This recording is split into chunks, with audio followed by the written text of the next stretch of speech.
Feminism has always been dedicated to calling into question how people define what a woman is.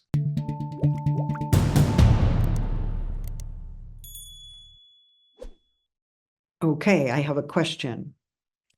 I wonder if Judith would like to comment on the gulf between radical intellectuals and the left behind demographics on either side of the Atlantic. In France, rural communities who have experienced huge cuts in public services, including women's refuges, are likely to vote for the far right. I don't believe the trans issue is a priority with them or that they are inherently fascist, but the far right message appears more reassuring than anything the left is able to offer. Any comments? Well, I do think that the far right, and if we're talking about France, does tend to circulate the idea or the ideal of a return to a former time, a time when communities were small or relatively independent, a time when neighbors knew each other and there was racial and cultural homogeneity. So the far right does exploit feelings of racism. It also interprets the destruction of the manufacturing base and the rise of corporate powers that increase precarity for so many workers. They understand that not as a critique of capitalism, but rather as something that neoliberalism and the left have brought to them. And unfortunately, the left, as we know, has split in a place like France. And we now see that something like the Socialist Party is more allied with Macron and Macron's neoliberal agenda. What is left of the Socialist Party is, of course, always struggling to achieve greater political representation. I do think that anti-gender is there in France, and they have been fighting it for some time. It's understood as an American imposition or as a way of undermining Frenchness and as a threat to nationalism. And I think we can see that in various conservative movements throughout Europe.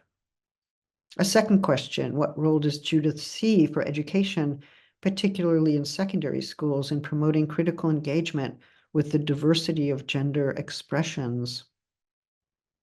I think it's really important, and I've been dismayed to see, especially in the US, but also obviously elsewhere, how many books are becoming banned, how many forms of artistic representation are being canceled that open up questions about gender.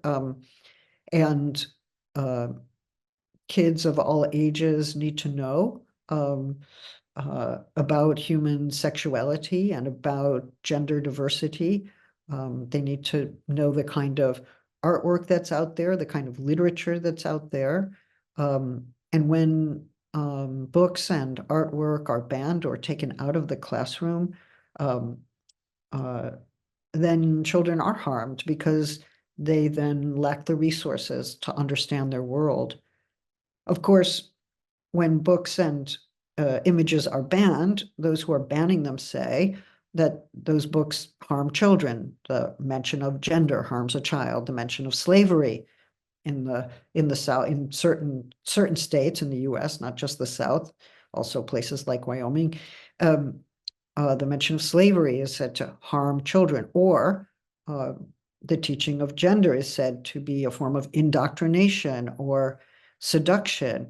Well, that's not what happens in the classroom. The classroom is a place of open critical inquiry, and young people get to experiment and imagine and learn about the world and find their own way. But we can't tell them what to believe. And that also means that religious doctrines are not appropriate for the classroom. We have to keep the classroom, especially for younger kids and those who are not yet at the university level, we have to keep it into a place of experiment and critical, open thinking. Here's another question. How much does language escalate or de-escalate the debate about gender? How is the word critical used in debates about gender? Okay. Well, first of all, I think those who call themselves gender critical are simply saying they are opposed to the idea of gender, and many of them argue that they believe feminism should be based on notions of biological sex and not gender. I think that's a fair characterization. But critical has another meaning, the operation of critique in thought, the tradition of critical theory. Well, that's a reflective idea, a reflective activity in which some of the received presuppositions of everyday life are called into question. We ask ourselves, why do we refer to people this way and not some other way? We ask ourselves whether gender really has to be binary. We ask ourselves, what's the best way to live? What is the good life? We even ask fundamental questions from a critical perspective, not to tear concepts down, but to turn them over and to see how are they made? What purposes do they serve? Are these terms we want to keep or dispense with or remake in another way? So I consider myself a critical theorist. I work in that field, so I have never quite understood the gender critical category. um, I think perhaps what they mean is that they are opposed to gender, and that they think of gender as opposed to biological sex. But in fact, when we think about biological sex, there are many different ways of designating sex and many different languages. So I think we do need to consider that there are shifting debates about what constitutes sex. We see this in many debates on sports. Should it be chromosome? Should it be the way somebody looks, how they appear manifestly? Should it be hormones? What would be the test that we would use to decide? And many sports organizations have decided it's not always possible with these criteria to rigorously distinguish who's a man, who's a woman, especially when you have intersexed people engaged in sports, or you have trans people engaged in sports who have made a transition legally and or surgically or hormonally. Um, so then the question becomes who can participate in women's sports, who can participate in men's sports, and that's very different from settling the question who's a man and who's a woman. I don't think I'm making things too complicated. I think that biology is a really interesting field and it has some competing frameworks. It's also gone through a lot of historical development, and a lot of the work in developmental biology doesn't accept anymore a rigorous distinction between sex as something natural and gender as something cultural. They actually use an interactive model. That does make things more complex, but it may be that that complexity is closer to truth. Should the question of what it means to be a woman remain an open question? Is there anything we can do to ensure this happens? Feminism has always been dedicated to calling into question how people define what a woman is. Simone de Beauvoir's amazing The Second Sex goes through every possible discipline. What did the biologists say women are? What did the philosophers say? What did the psychoanalysts say? What about anthropology? What about history?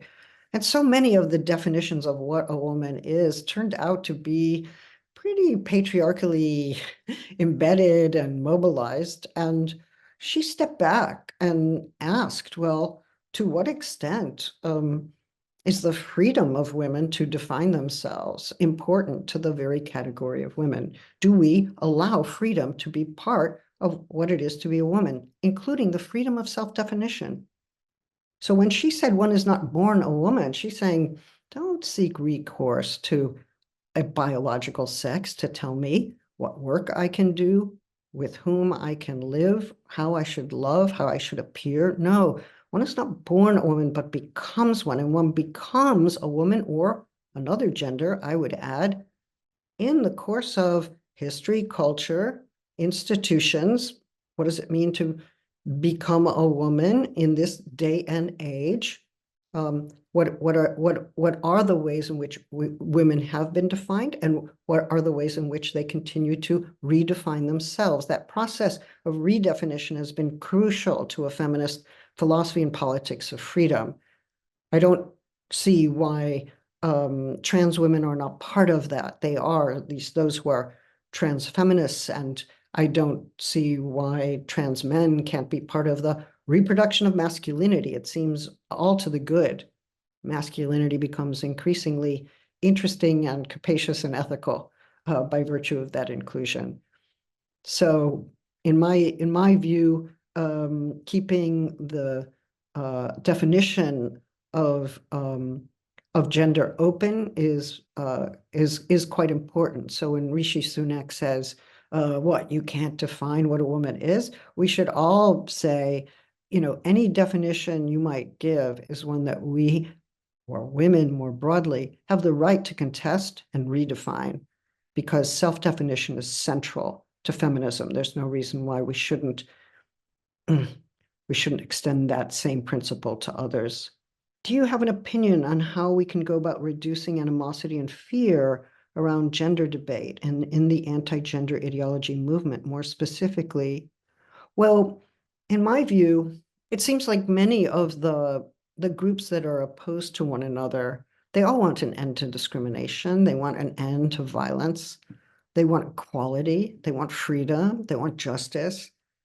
And yet, I think those who would deny certain kinds of gender freedoms um, are committing a contradiction. They want freedom for themselves, but not for others, or they want to oppose discrimination against themselves, but they're in favor of discrimination against others. That's a contradictory position. It's one that's not supportable over the long haul. But if we look in places where there are really broad alliances, where feminists are on the street with trans people, with migrants, with those who are opposed to the precarity of labor, with people in unions, with people who are socialists, who are looking to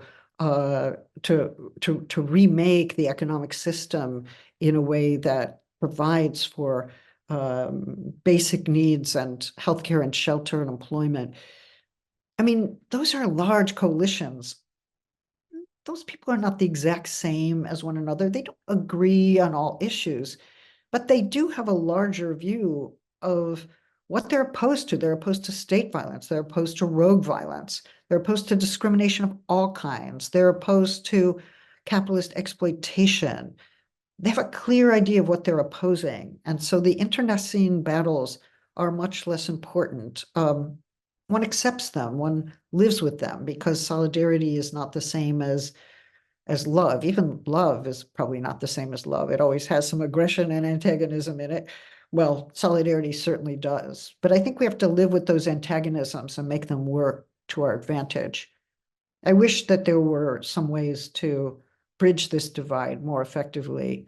I think we have to have a powerful imagining of what an alliance can do in order to convince people that they'd rather be in alliance than in mortal combat.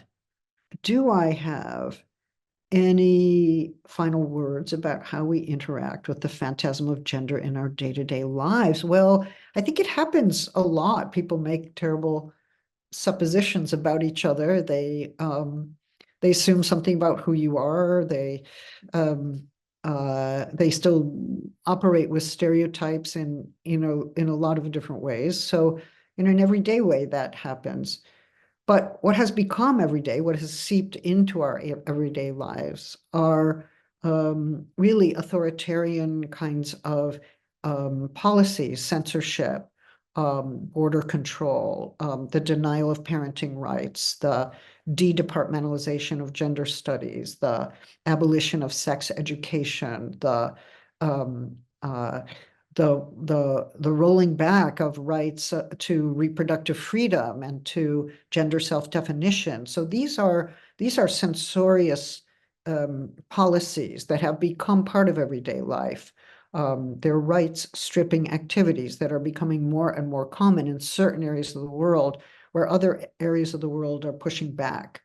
So I think we need to watch and see, what needs to happen? What is an effective alliance, and how do transnational and multilinguistic alliances have to form so that our ideas of democracy, justice, our radical opposition to violence, our radical affirmation of collective freedom can become the kind of world in which we all want to live. To continue watching this video, click the link in the top left or in the description below, or visit iai.tv for more debates and talks from the world's leading thinkers on today's biggest ideas.